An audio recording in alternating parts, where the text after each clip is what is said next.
అమ్మవారి ఆలయంలో అన్న ప్రసాద పంపిణీ కార్యక్రమాన్ని ప్రైవేటు వ్యక్తులకి అప్పచెప్పి తద్వారా సంవత్సరానికి 8 నుంచి 10 కోట్ల రూపాయలు స్కామ్ చేసి దండుకోవాలని స్కీమ్ చేస్తున్నటువంటి ఇన్ఛార్జ్ కమిషనర్ రామచంద్ర మోహన్ గారికి అమ్మవారి ఆలయ ముఖ్య అధికారులు కూడా సహకరిస్తున్నారనేటువంటి అనుమానం మాకైతే కలుగుతూ ఉంది. ఇన్ని రోజులు బట్టి అమ్మవారి ఆలయంలో అన్నప్రసాద వితరణని దేవాలయ అధికారులు దేవాలయ ఆధ్వర్యంలోనే నిర్వహణ చేస్తూ ఉన్నారు. ఇవాళ కొత్తగా ప్రైవేటు వ్యక్తులకి అప్పచెప్పాల్సినటువంటి అవసరం ఏమొచ్చిందని సూటిగా ప్రశ్నిస్తూ ఉన్నాం. ఇప్పటి వరకు అమ్మవారి ఆలయంలో అన్నప్రసాద వితరణ కోసం 100 కోట్ల రూపాయలకు పైగా ఫిక్స్డ్ డిపాజిట్స్ బ్యాంకులో డిపాజిట్ అయి ఉన్నాయి. వాటి మీద వచ్చేటువంటి వడ్డీతో భక్తులకి అన్నప్రసాద పంపిణీ చేస్తూ ఉన్నారు. ఈ డబ్బులన్నీ కూడా భక్తులు విరాళాలుగా అందజేసినాయే కానీ ఏ ప్రభుత్వం కూడా 1 రూపాయి కూడా అన్నప్రసాద వితరణ కోసం ఇచ్చినటువంటి దాఖలాలు లేవని కూడా మేము చాలా స్పష్టంగా తెలియజేస్తూ ఉన్నాం.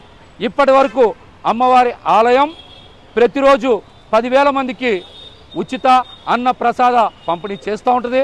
అదేవిధంగా దసరాలో రోజుకి 30,000 మందికి అన్నప్రసాద పంపిణీ కార్యక్రమం చేపడుతూ ఉంది. ఈ ఒక్కొక్క భక్తుడికి కూడా అయ్యేటువంటి ఖర్చు కేవలం 45 రూపాయలు మాత్రమే, కేవలం 45 రూపాయలు మాత్రమే.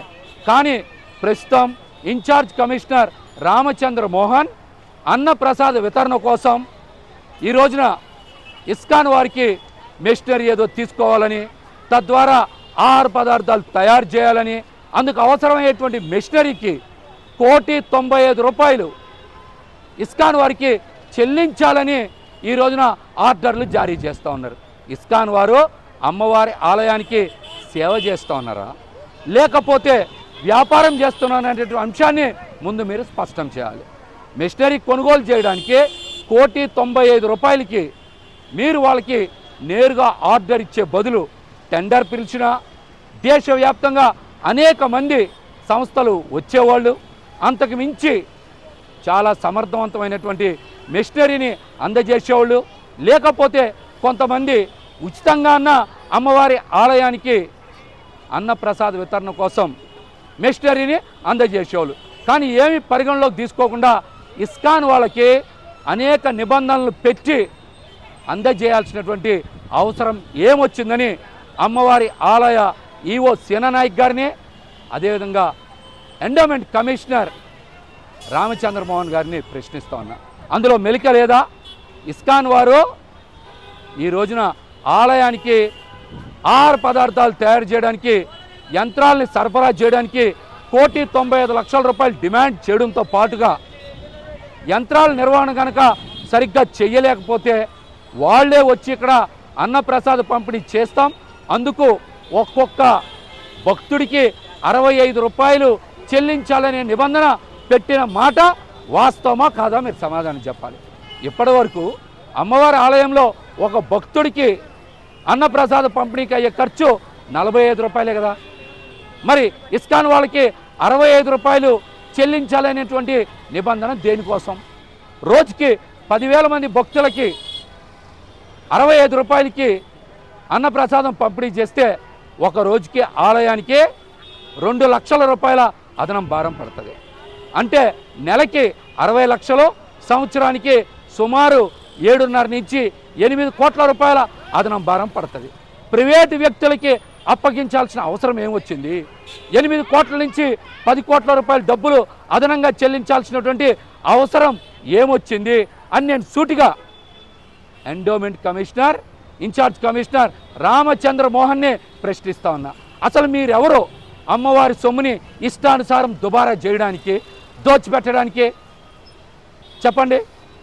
భక్తులకి ఉచిత అన్నప్రసాద పంపిణీ స్కీమ్ అనేది ఎన్టీ రామారావు గారు తిరుమలలో ఏర్పాటు చేస్తే దాన్ని స్ఫూర్తిగా తీసుకొని విజయవాడ అమ్మవారి ఆలయంలో కూడా ఏర్పాటు చేశారు. కానీ మీరు భక్తుల సొమ్ముని, దేవుడు సొమ్ముని కాజేసేలాగా మీరు ఆర్డర్లు పాస్ చేయడానికి మీరు ఎవరు? 1 రూపాయి అయినా సరే హిందూ దేవాలయాలకి ఈ రాష్ట్ర ప్రభుత్వం ఏమైనా కేటాయించిందా?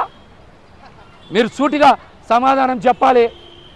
సూటిగా సమాధానం చెప్పాలి.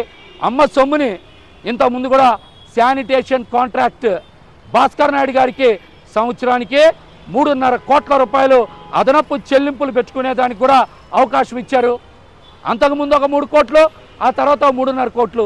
అమ్మ సొమ్ముని కనీసం 7.5 కోట్ల రూపాయలు అదనపు చెల్లింపులు చేసేలాగా ఆర్డర్ ఇచ్చారు కదా. మరి ఈ రోజున అన్నప్రసాద వితరణ కూడా ప్రైవేటు వ్యక్తులు కాంట్రాక్ట్ చేయడం ఏంటండి? ఇంతకన్నా దుర్మార్గం ఉందా?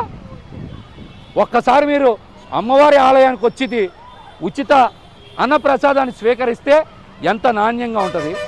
చక్కెర పొంగలి, పులిహార, సాంబారు, అన్నం, కూరలు ఎంత నాణ్యంగా ఉంటాయి, ఎంత అమృతంగా ఉంటాయి. ఒకసారి తిని చూడండి. దీన్ని ప్రైవేటు వ్యక్తులకు అప్పచెప్తే వాళ్ళకి ఎక్కడైనా భక్తి ఉంటుందా? దోపిడీ మీద దృష్టి పెడతారో కూడా ఒక్కసారి రాష్ట్ర ప్రభుత్వం కూడా ఆలోచన చెయ్యాలి. ముఖ్యంగా మేము ఒకటే చెప్తా ఉన్నాం. బీజేపీ నాయకులు కూడా అమ్మవారి ఆలయంలో జరుగుతున్నటువంటి స్కాముల మీద దృష్టి సారించండి. అక్కడ జరుగుతున్నటువంటి అమ్మవారి సొమ్ముని కాజేస్తున్న వ్యక్తుల మీద దృష్టి సారించండి. మీరేదో క్యూ లైన్లో నుంచొని లైన్ సరి చేసేటువంటి పనులు కాదు. అమ్మవారి ఆలయంలో కోట్ల రూపాయలు స్కామ్ చేసి కాజేస్తున్నటువంటి అక్రమార్కుల మీద బీజేపీ నాయకులు, బీజేపీ ట్రస్ట్ బోర్డు మెంబర్లు కూడా దృష్టి పెట్టాలి. ముఖ్యంగా పవన్ కళ్యాణ్ గారు కూడా ఒకటే తెలియజేస్తా ఉన్నా. మీరు గతంలో సనాతనం అని చెప్పి అమ్మవారి ఆలయం మెట్లు గడిగారు కదా. ఇప్పుడు మరి అమ్మవారి ఆలయంలో అన్నప్రసాద పంపిణీని ప్రైవేటు వ్యక్తులకి అప్పచెప్పే ప్రయత్నం చేసి కోట్ల రూపాయలు కొట్టేసే ప్రయత్నం చేస్తున్నా మీరు ఎందుకు మాట్లాడరు?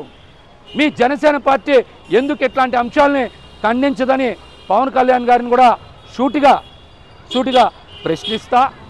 ముఖ్యంగా వైఎస్ జగన్మోహన్ రెడ్డి గారికి కూడా ధన్యవాదాలు తెలియజేయాలి.